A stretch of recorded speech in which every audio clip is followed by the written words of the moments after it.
Hi there, and welcome to County Talk, boring but important, where we talk about the nitty-gritty issues that we deal with at the county and things we encounter every day that would be important to you as a taxpayer. And these are all the things that we do to keep government running. Today is going to be nothing but at all about being. There's nothing boring about today at all. I'm Sue Hansen. I'm one of your three county commissioners, and I'm here with Aimee Tooker and Sean Pond, both business owners who grew up in the West End.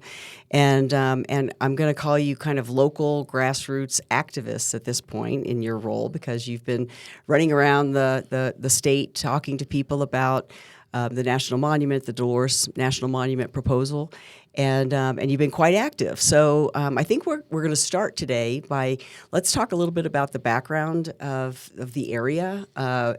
Tell us a little bit about the history, and we'll start with you, Aimee, if you'd kind of start in, and then Sean, I want you to jump in there when you feel like you can, and if Aimee gives you like a word in edgewise kind of thing. Okay. So the history of the area is radium, vanadium, and uranium. So Madame Curie got her radium samples from the area. And of course, vanadium was in its stages, in its heyday, and then uranium came along. So it was all kind of byproducts of each other. And we're talking like the 50s? Yes. Right, well, 11 was Madame Curie is when she, So when Gunnison County was a county, Montrose County wanted the mineral resources of the West End. And then Telluride, San Miguel County, wanted Norwood to grow their crops. And so that's how that split off, is Montrose County wanted the mineral resources way back in the day when Gunnison County was splitting off. Oh, well, there's a fun fact. There's a fun fact for you. That's great. Yeah. And we still do. Yeah.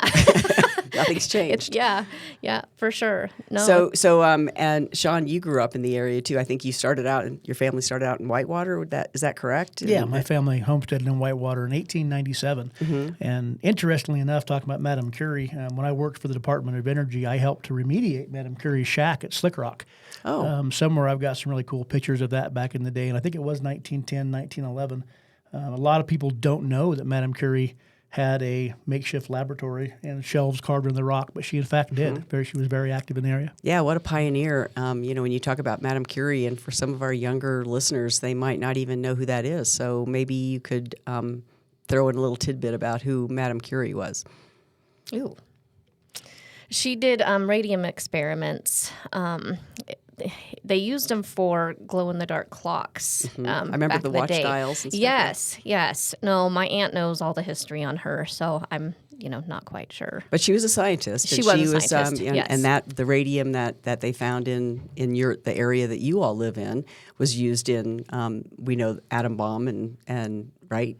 Yeah, so the Manhattan Project. So the uranium for the Manhattan Project was mined in around Yerevan. Right. Yep. And just to give some sort of perspective here, uranium has had kind of a bad. I mean, it was revolutionary then. Then they realized it was it was radioactive, right? So people were a little bit afraid of it, and it's kind of gone through a transition at this point.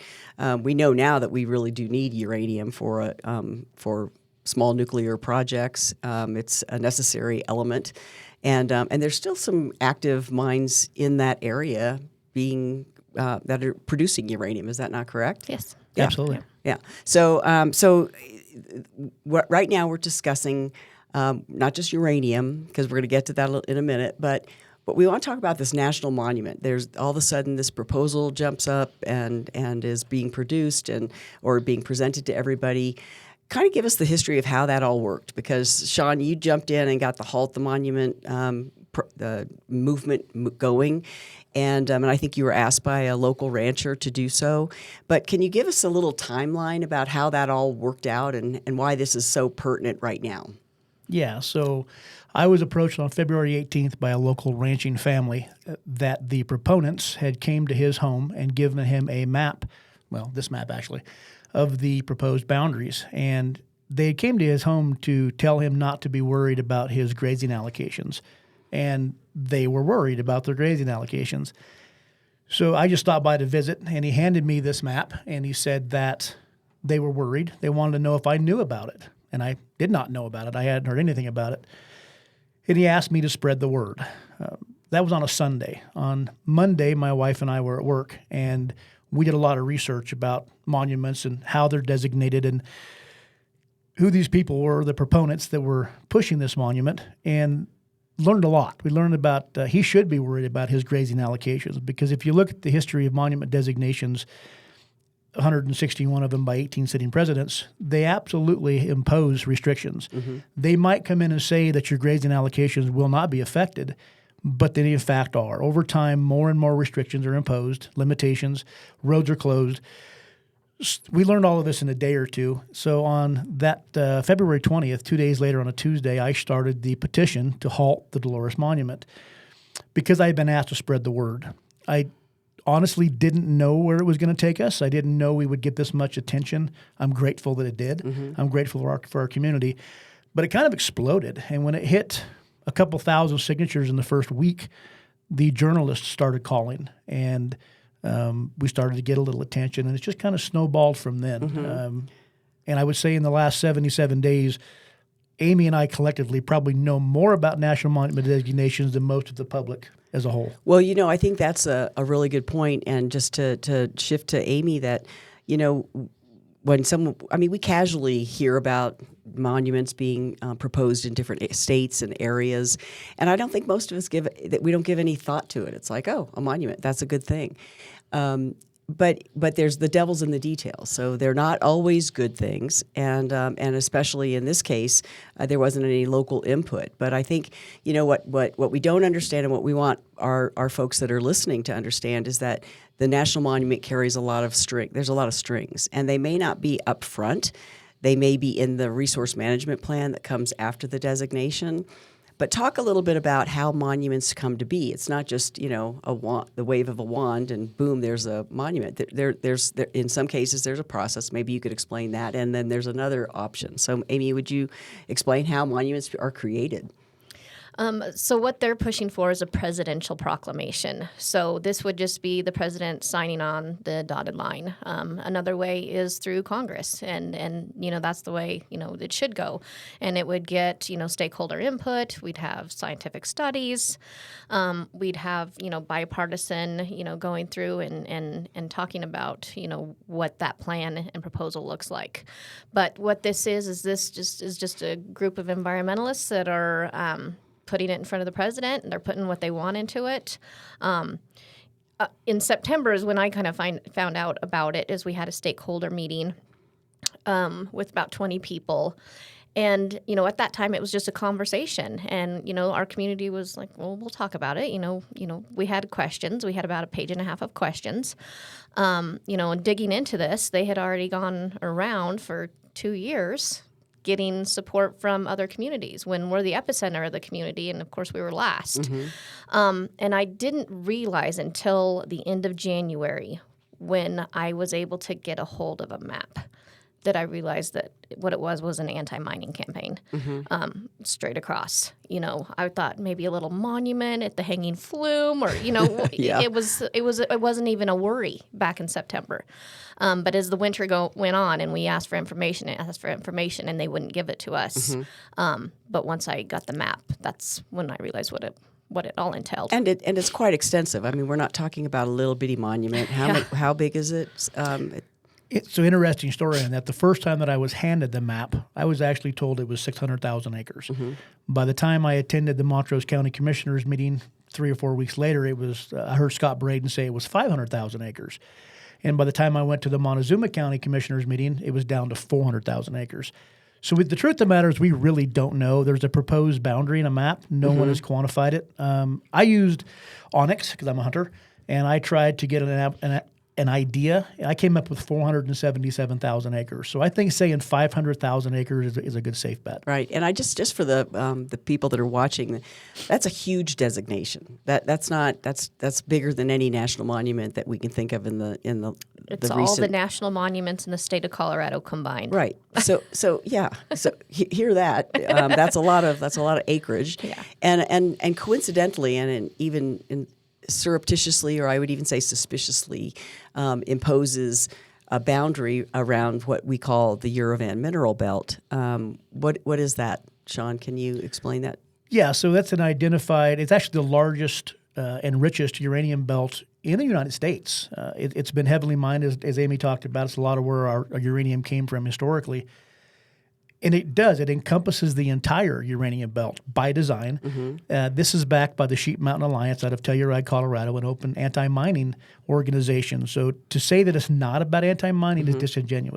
I think the markers on the map indicate that.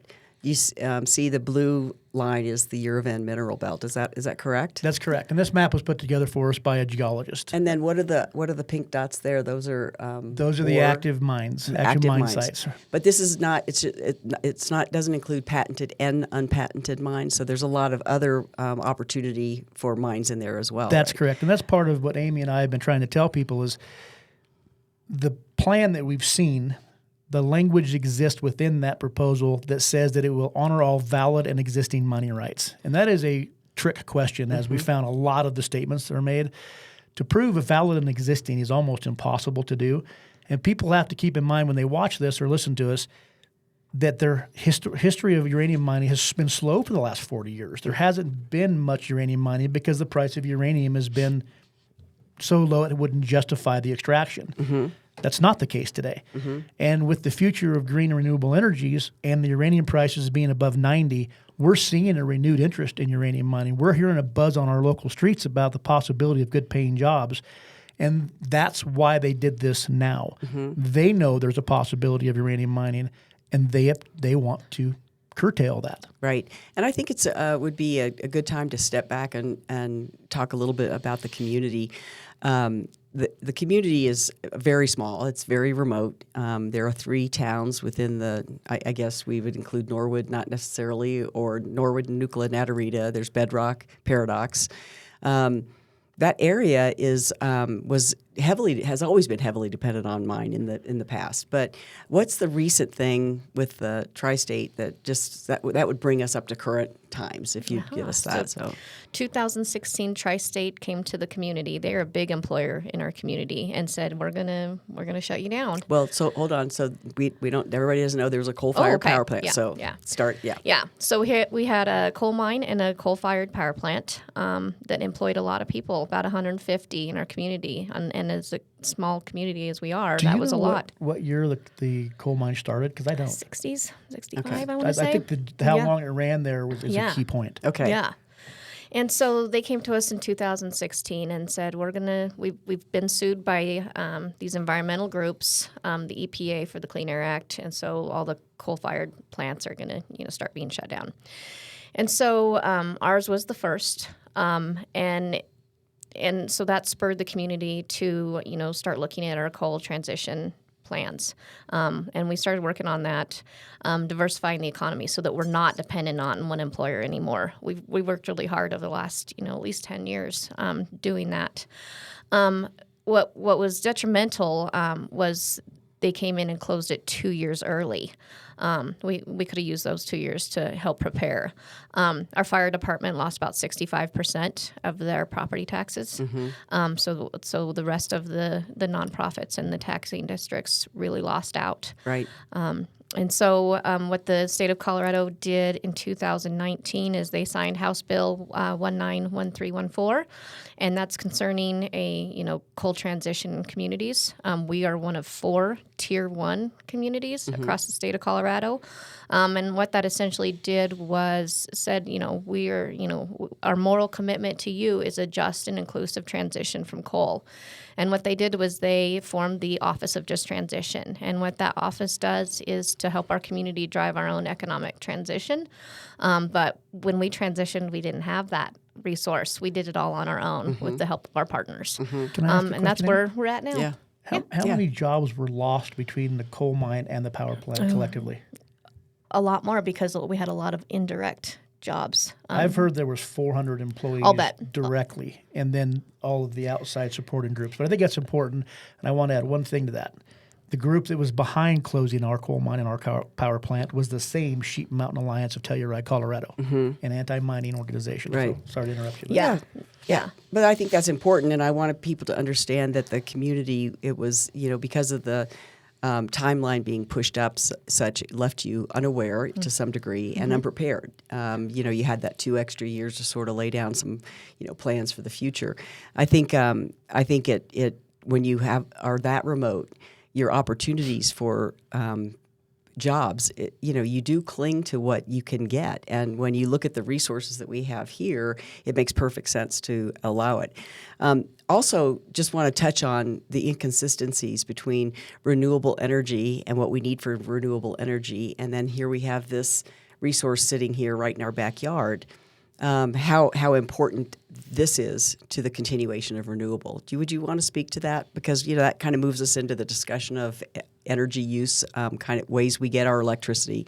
Yeah, absolutely. I mean, if you look at the current administration's push for green energy and the importance of nuclear in this is exactly what we're talking about. So it's counterproductive to what this administration is trying to do.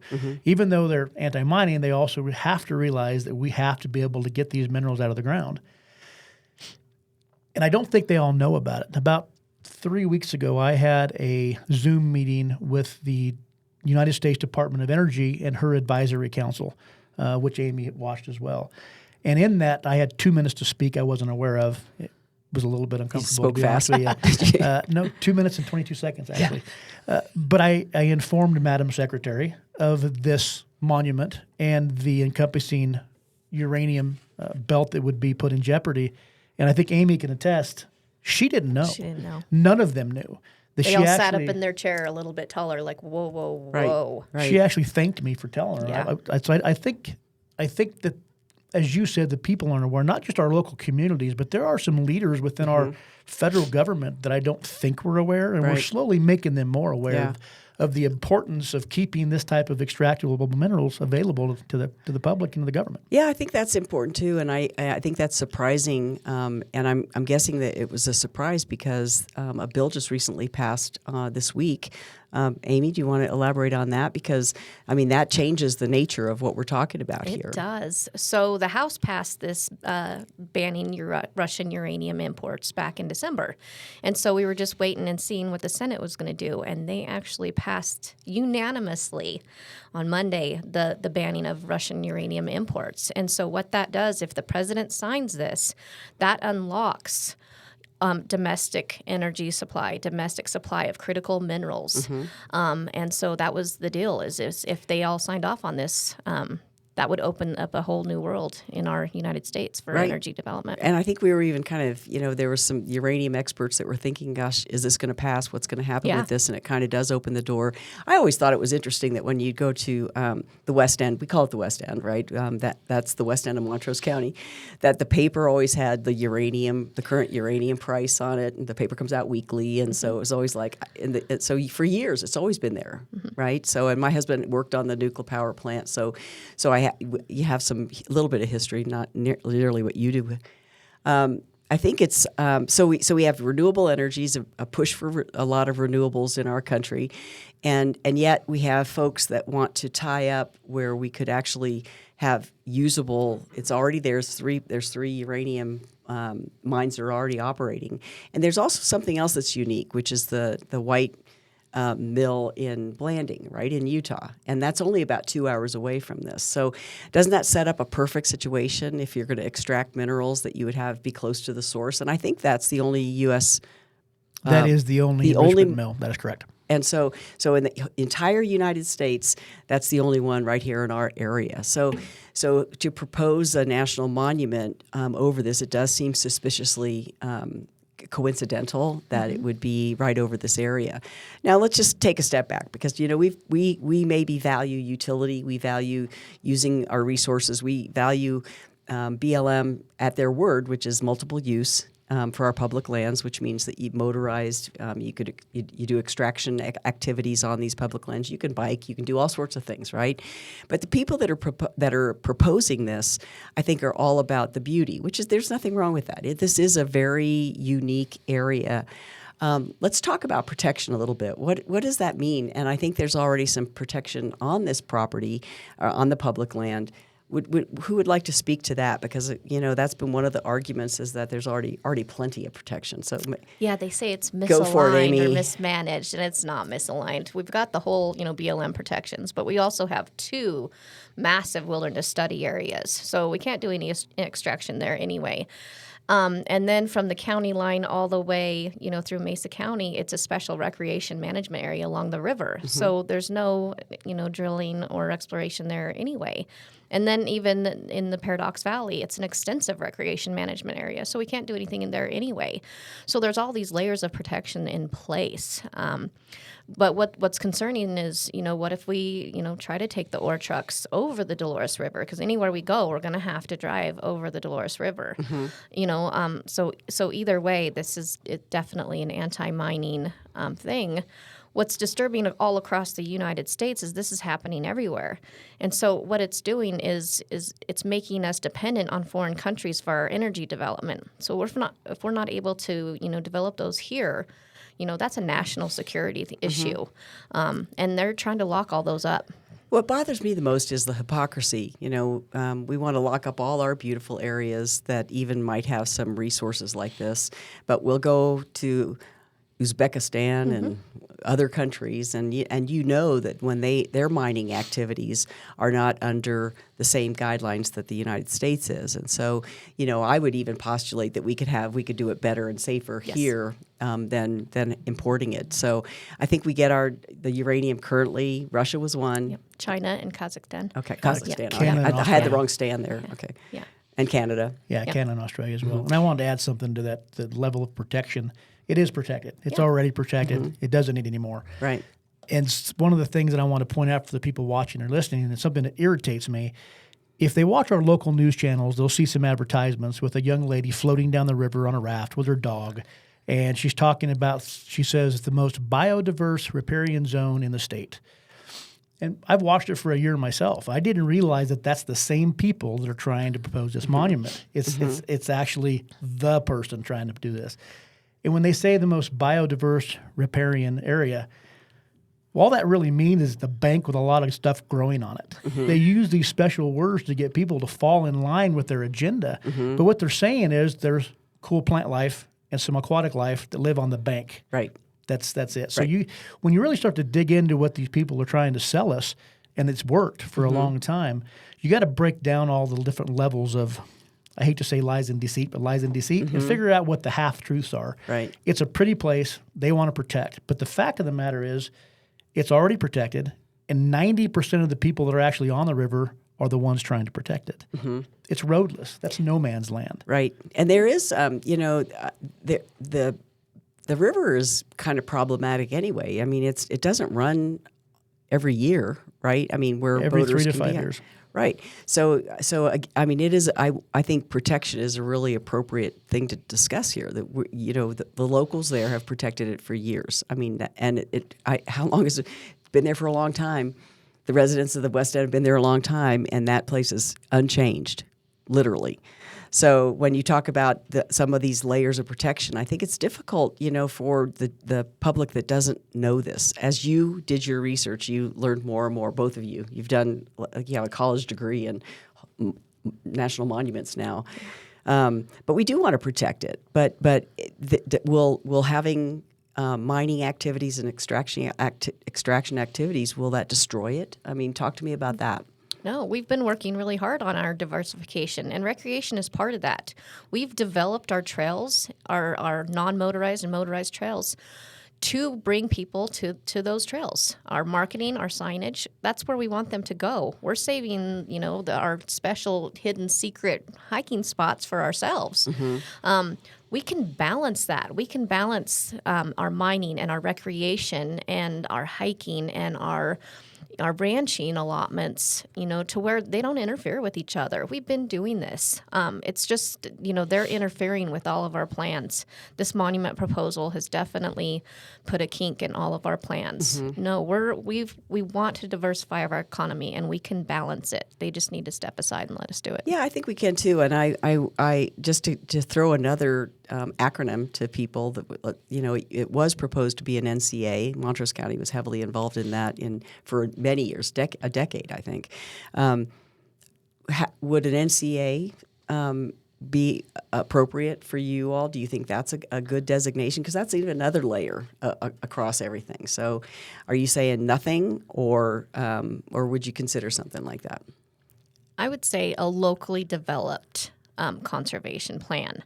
I wouldn't say exactly an NCA. I think anything that's going to be locally developed, and coming from the community, and we can bring all the stakeholders to the table to make sure that it works for everybody. That's the issue, is we're being told that we're going to get this monument. We're not even at the table. We're on the menu, and so that's the scary part. So I think there can be negotiation, but with the NCA, so those groups, once that NCA, they figured out that it wasn't going to go their way, they created a monument proposal for the entire Dolores River, all 5 counties.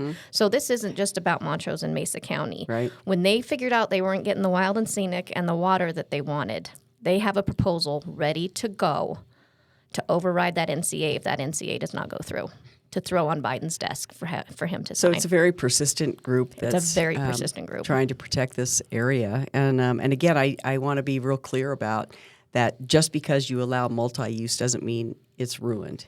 There are already sufficient restrictions. I mean, those 2 wilderness study areas are huge. They're not insignificant. There is protection along the river, as you said, with the special use designation, and other, even up into Mesa County. So it is a challenge to be able to help people understand all these local designations.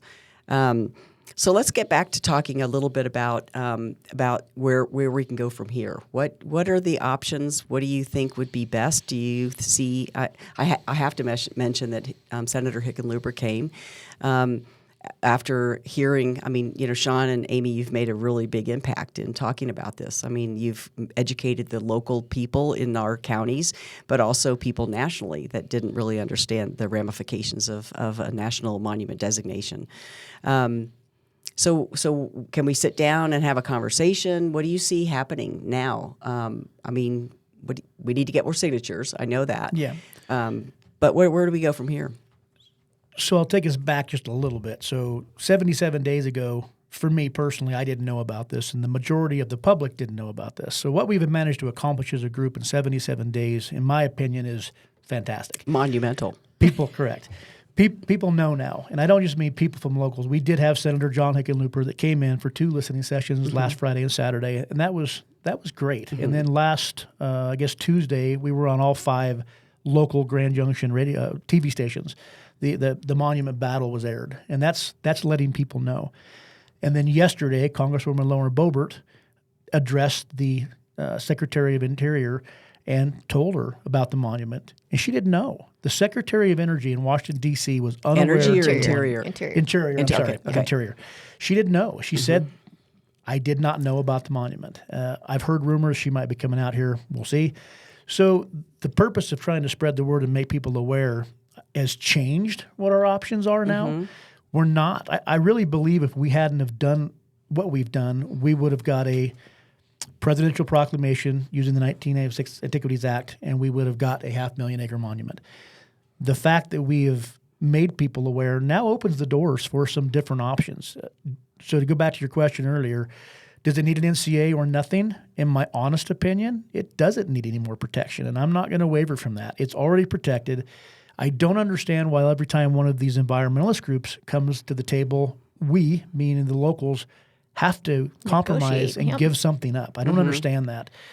That said, being keenly aware recently of the way politics work and understanding that it's a give and take, I think that there is a more appropriate level of protection that could be worked in, a national conservation area being one of those, or possibly a monument via congressional oversight, not an Antiquities Act presidential proclamation. And I say that because if you're not familiar with those, you should reach out to us and people watching, and we'll tell you all about it. But those involve stakeholders. Those involve the community. They involve the miners. They involve the ranchers. They involve the hunters. That's the key point, is it involves us, all of us in these areas, whether it be this monument or the ones across this country, the other 24 we haven't talked about much. But so I think there are some negotiations. I don't think they're needed. I'm a little rubbed wrong that we're always having to compromise and give something up. That said, there is definitely a better approach to conservation of the Dolores River Canyon area. Yeah, they say it's misaligned or mismanaged. Okay, well, how? Tell us what the problems are. They've never been to the BLM and said, hey, I don't think you're doing your job correctly. So let's address the problems that you think there are. Let's give us your list of problems that you see, and I'm sure the BLM will fix them. But there's no problems. Right. That's the issue. It's all about anti-mining. So talk a little bit about a national monument designation. To me, I think of Zion. I think of all these areas that I've been to that are just huge. Arches, has a waiting list. You have to sign up now. So, is that the end result for a national monument if it happened in the Dolores River Canyon? What impact would that have, and what are some of the problems? Because I think it would be just to take a step back. When you were not necessarily first aware of this, but when you were driving to Grand Junction, you ended up going through Gateway, and I think it's kind of a funny story. Don't have to talk about the colonoscopy, but if, how you interact. So Gateway is, you could argue, it's the epicenter of what the proposed national monument. So tell a little about that story about how that worked. Yeah, so it was actually the same exact day. Call this divine intervention, I believe. That the proponents went to the rancher, that I went to Gateway. And so my mother and I were driving home, and I saw one of the Protect the Dolores River signs in the canyon. I'm like, oh, well, this community knows about it. I wonder what they think. So we stopped at the store. Mom had to go to the bathroom because of her colonoscopy.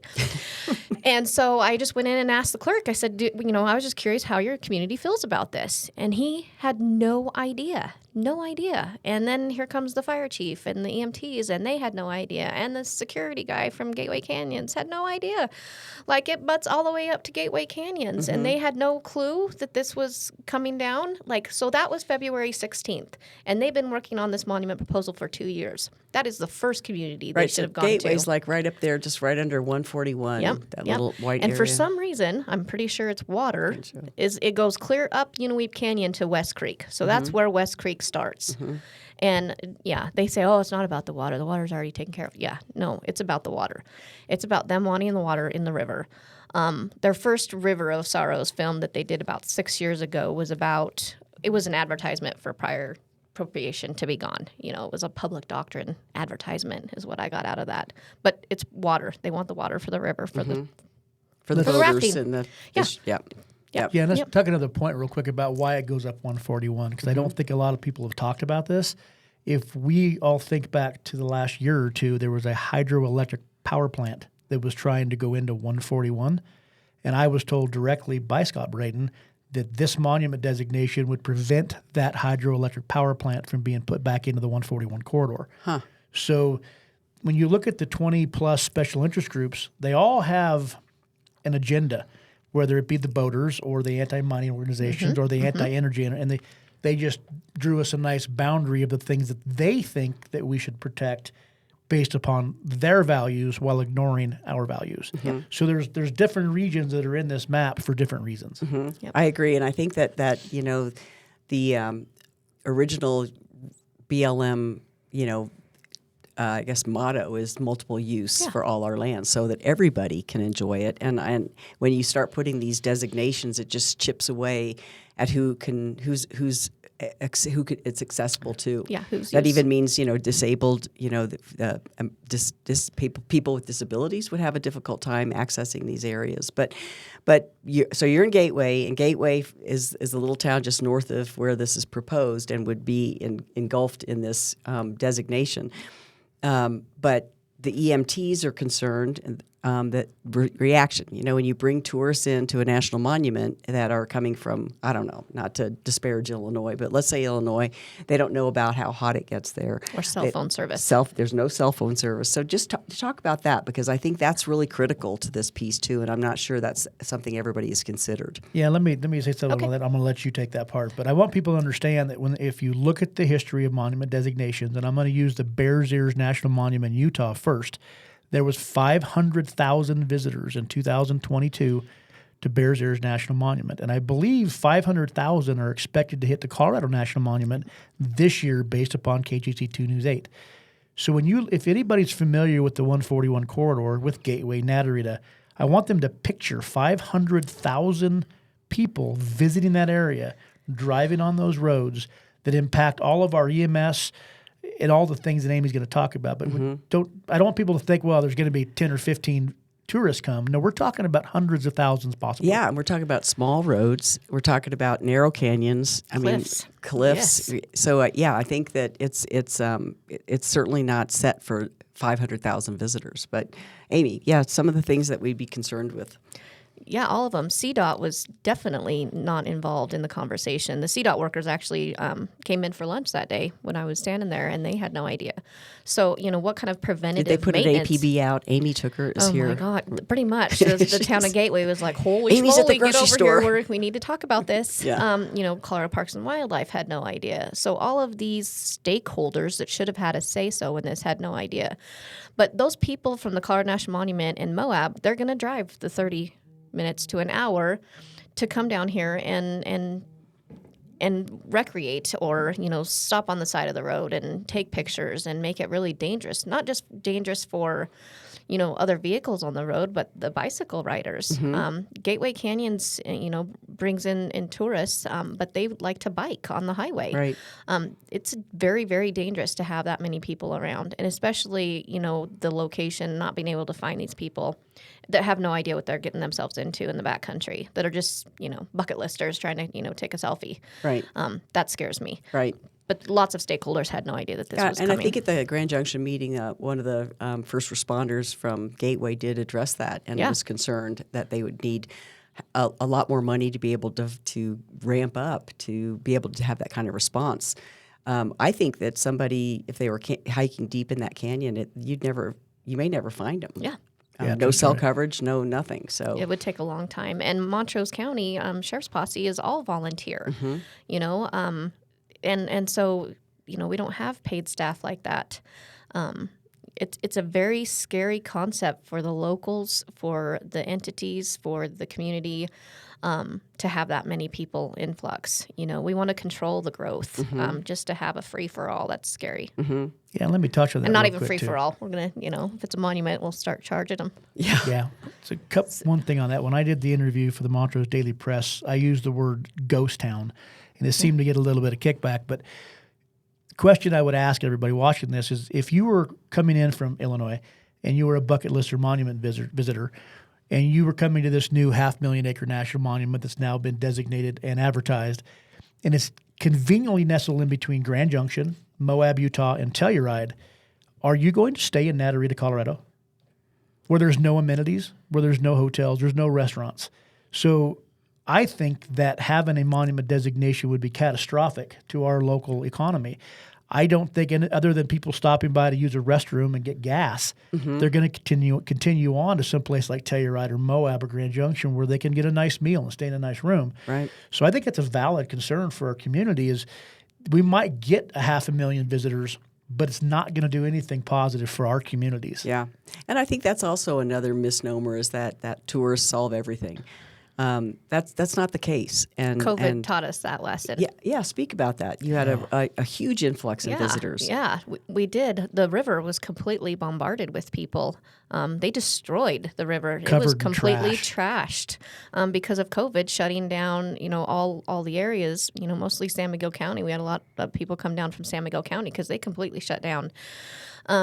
So that's scary. And then, our restaurants would shut down for something like that. We lost a lot of small businesses during COVID. And so that, hopefully we never have another COVID, thing like that where our businesses are shut down. And I think that, that wasn't just your area. I mean, Uray County had the same impact. People just came in here Camped in for droves. 2 weeks and people lined up in campers and not They couldn't fly. not there was respectful. no vault toilets. They went all along the river. It was disgusting, the mess that they left. So, I mean, I would also add to that. Escalante, too. That town was decimated by a national horrible. monument. They had 2 grocery stores that they were able to sustain, and they can barely sustain one now, and that community was decimated by that national monument.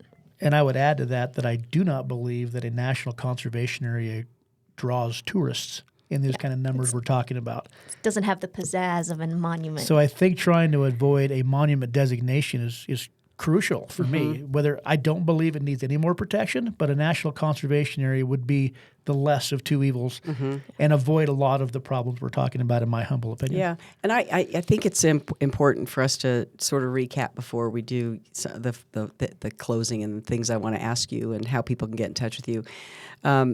But, so this proposed national monument would tie up 400,000 plus acres.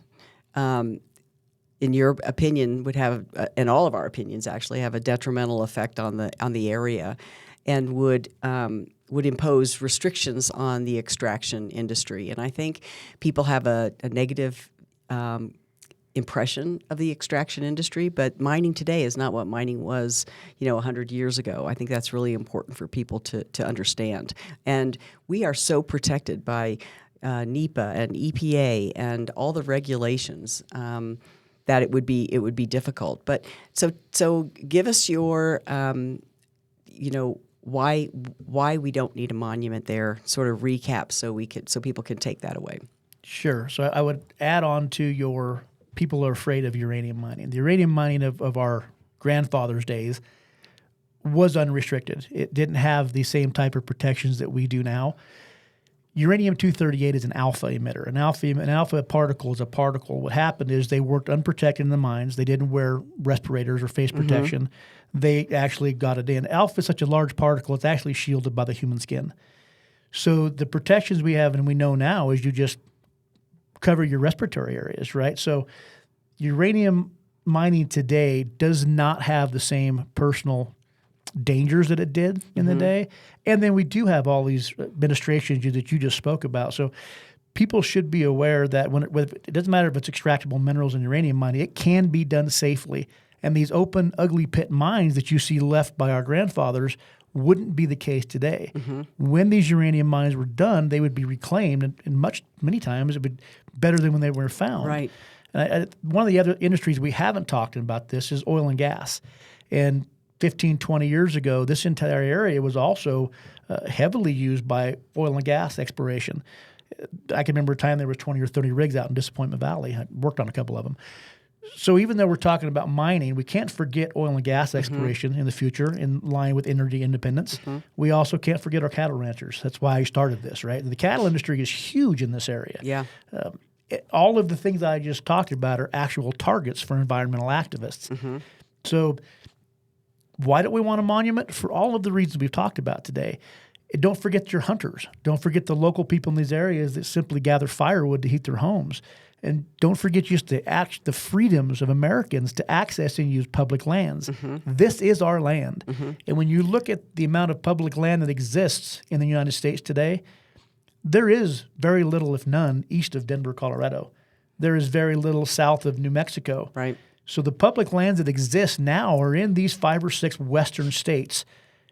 There's 8.3 million acres of public land in Colorado right now as we speak today before this battle ends, however it goes. In order for them to meet the 30 by 30 agenda, that's another 2.5 million acres of public land that has to be protected via conservation areas on public land or private land, national conservation areas on public land, or monuments status that are granted through presidential proclamation. And 2 Fridays ago, the Biden administration created something new for the Bureau of Land Management that I don't know if people are talking about yet. I get these emails from D.C. sometimes since we're involved in this. But they created something in line with a mining permit or a mining lease, or an oil and gas exploration lease or a cattle grazing lease. They created something that exists now today for 2 weeks called a conservation lease. All of these things are meant to fulfill the 30 by 30 agenda. So while we're going to talk about why this doesn't need a monument, I would encourage people in closing to educate themselves to all of these tools that are out there right now that have one result: to lock us out of public land, to stop multiple use. And they need to educate themselves and see how they can stand up and make a difference, because there needs to be more of me and Aimee. We can't do this by ourselves. We need the public engaged, right? So we definitely don't need a monument, and there's so many other small battles around this country right now that people need to wake up and be aware of. There's things that are more important, too, than designating and taking up the uses away from public lands. There's so many more issues nationally that we need to be thinking about and worried about, I think. So many. The county did do a resolution. We took a stand against the monument. I think. Thank you for that. Yeah, you bet. No, we're happy to do that. This is our county, so and we know that that's part of your recovery, part of the Tier 1 transition kind of plan is to allow that. And I don't want to, just to sort of move back on the mining. We talked about uranium, but there's vanadium, there's copper. I know that there's a copper mine right in the smack dab in the middle of this designation, which would prohibit that kind of extraction as well. There's also a resort that would hit the northernmost boundary that have people coming in from all over the world, and they like motorized activities. They have a helicopter, so they do aerial tours. And this national monument could potentially affect that as well. Correct? Yeah. Right. Yeah. And so it just does seem to be this chipping away at the multiple uses, which we think are important. And again, I think that the folks in the West End value utility as well as beauty. I mean, there are other reasons to have public land than just to be sitting in a boat looking at the sky and all the riparian features on the side, as you said. And I want to be respectful because I know that we live in a country where people have different perspectives. I think if people take a bit to get to know the West End and understand the history and how it is to live so remotely and to rely on your own devices in many cases, I think it's important to realize this would be one more restriction on top of a lot of other restrictions that you guys have had to deal with.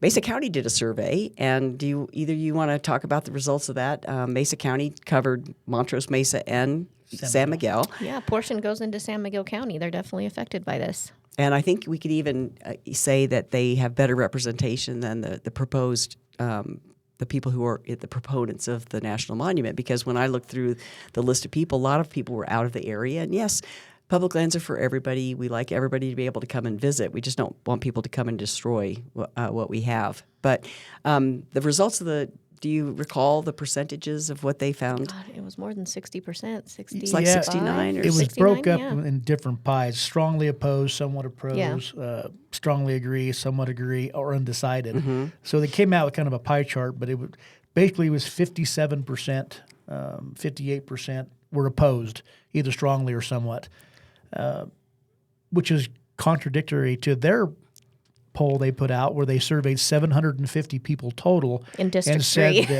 that said that 92% of Colorado residents 72, support the monument. It's just not true. So Yeah. the Mesa County Commissioners, and thank you to them for putting that out. It's I think there was 12 or 1,300 people surveyed. Yeah. That Little showed 72. about an average 60% were somewhat opposed.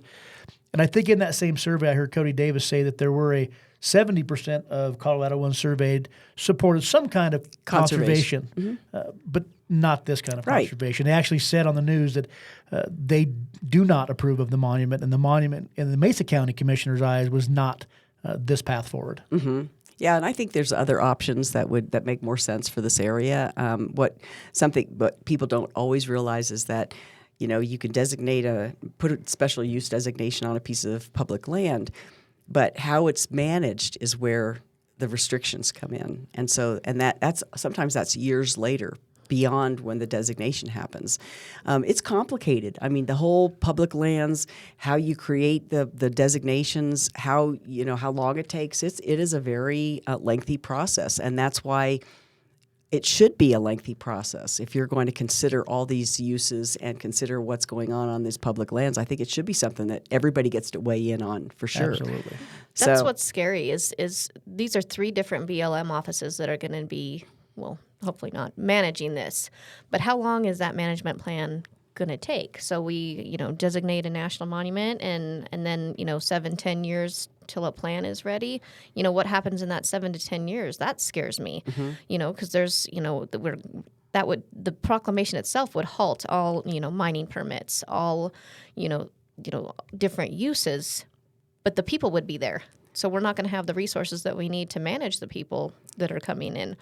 And to get 3 different BLM offices together to form a working group, and what does that working group look like?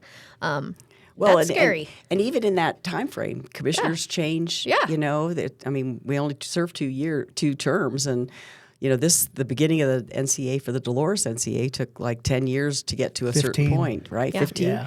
So I think it's also important to point out for people listening to this that most of our national parks started as national monuments. So as people begin to flood these areas, more and more people require more and more restrictions and rules. So, and I think it's also an important point that we haven't talked about, that from the proponents themselves, Aimee and I have both asked them if they write the plan, because the plan that they have that shows that mining permits will stay in effect, that it will not affect cattle grazing allocations, that it won't close roads. But when I asked them to their face, do they write the plan? They said no. The plan is written by the executive office. So the promises that they're making the people, the ranchers, the miners, the community, they're empty promises. may not even be true. They don't even know. Yeah. And so once the president proclaims a monument like this, abusing the Antiquities Act of 1906, then we find out what we're dealt with. Mm-hmm. And then when the new travel management plan comes out, that's when we see the restrictions, road closures, and limitations. Mm-hmm. And they continually get more progressively restricted over time, Right. all the way up into including a national park service or a wilderness area.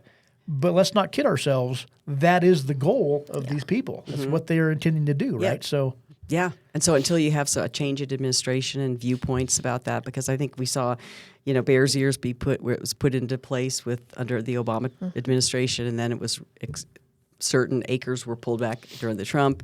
We're just going to keep doing this. That's why a legislative process would be much better for the people that live there. The communities can't count on that. That's one thing with the state of Utah. Why does it stop at the state of Utah? Why does it stop at the state line? The state of Utah is dealing with that. Their land trusts for their schools and the property that they have, available for their school money, are locked up in this monument. They're not able to access it. They're not able to use it and generate income for their schools.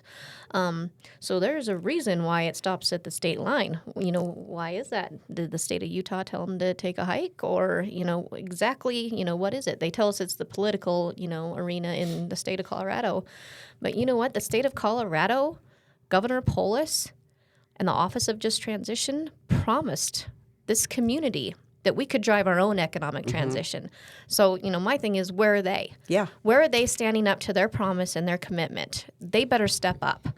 And this throws a wrench in that whole process and that whole plan. Big So, time. what's going to happen is people are going to listen to this and they're going to go, hey, how do I get involved? How do I jump in? How do I learn more?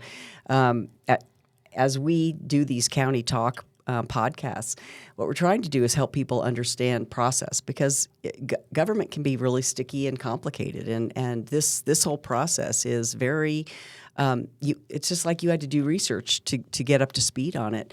I think that there's a tendency to count on people not being aware and knowledgeable, and then things can happen that you don't even know what are happening to you. So how can people get involved? What's the next thing? Are there more public meetings planned? Tell us how we can, are there public meetings planned, and then how can we get more involved? yes, we have one scheduled right now in Norwood, Colorado, May 11th. And it's kind of a meet and greet for a couple of CD3 and HD58 candidates that we were invited to be there to spread the word May 11th. Okay. So we'll be at that one. Sean just tells me where to go. and where I'm, to open my mouth. I don't want to put it out there publicly yet, but there should be one at the Mesa County Fairgrounds on August 3rd. Okay. We'll have finalization of that one today. We've been working with Commissioners Bobby Daniel and Cody Davis in Grand Junction with that one. I think it's going to be August 3rd at the Mesa County Fairgrounds. Seating for about 300 people there, so that's another one coming up. And I want to tell people to make sure they research and look at our petition to halt the Dolores Monument. We need more signatures. We're a year or two behind the proponents, and we're trying to catch up quickly. Did we put that? Yeah, there you go. Yeah, so that's our website, www.haltthedoloresmonument.com. It does have links to the petition, and you can always email us at info@haltthedoloresmonument.com, and we'll get back to you as quick as we can. Petition signatures are important, but you need to educate yourselves before you sign the petition. Don't just sign it because you're against a monument. Call us, email us, check us out. Come to a community meeting, educate yourself so you can understand where you fit in, how you can make a difference to get involved. And it's important to do so. Good. And are we going to continue to lobby our legislators and our representatives, because we want to make sure that they understand where we stand? I've been emailing Absolutely. and kicking and screaming. You betcha. So I think that, it's, I mean, I'm really proud of you two for jumping in. Aimee, I know this was out of your wheelhouse, as Sean, you've already said. You have some background in the nuclear field, right? Yeah, so I got out of the U.S. Navy. I went to work for the Department of Energy in Grand Junction. I spent a good part of my first career chasing the mill tailings cleanups in Uravan and around the country. Right. Worked at Rocky Flats in Denver, Idaho National Laboratory in Idaho, where I met my wife. She was the only person small enough to fit inside of a reactor. Funny story. I've worked in the oil and gas industry as well, so I'm very familiar with the need for energy independence in this country, and I'm keenly aware of those that are opposed to energy independence and the reasons why, unfortunately. So people are welcome to call me. My cell phone number is 970-209-9478. I will take every call and answer every question, because at the end of the day, our basic duties and responsibilities as citizens is to educate ourselves and be involved in these processes. And I'm sorry, but this is a political process. This national monument designation affects all of us. And I can promise you that it's coming to more and more areas. I think that people don't get up and active until it comes to our backyard. But there's 24 national monuments across this country that I'm aware of right now. And imagine what we could do if we all got together, united, on common ground, to stand up against the people that want to take our rights and freedoms away. It's key, in my humble opinion. Yeah. I think that you both have done a stellar job at trying to educate everybody, and I think every time we go to another public meeting, we see the light go off for people. Aha, this is what's going on. So I hope you continue to fight. We'll stand with you in that endeavor. We'll sit down and talk to people. We'll do whatever it is that you need to do so that we can make sure that the West End finds the solution, whether it's an NCA, whether it's some other kind of accommodation to allow our miners, our ranchers, the folks that are our ag producers to have the rights on those properties, and us to go hike if you need to. I mean, it is for everybody. We understand that. So closing remarks before we sign out. I think there's an awful lot of information in this. Did we miss anything? Do I need to? Just one thing. Okay. I want to make sure people understand that you have been at every single community meeting and you've been active every place. We thank you. Well, I think that's my job.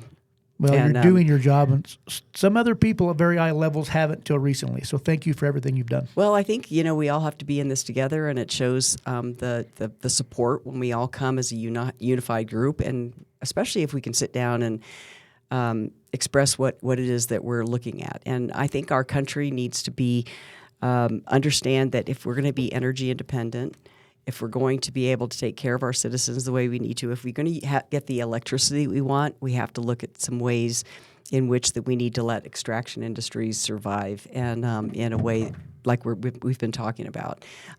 It's not just about beautiful scenery; it's about utility too. So, I hope you learned something about what we've been dealing with for the last, 77 days? What'd you say? I believe so. Don't quote me, but right around there. February 18th. These two have been unbelievable champions in helping educate people about this process, so everybody knows. So thank you for joining us for County Talk. This was not boring, but it is important. So thank you to Aimee and to Sean for joining us. Thank you so much for having us. Yeah, great. We maybe have a follow-up at some point too. So thank you.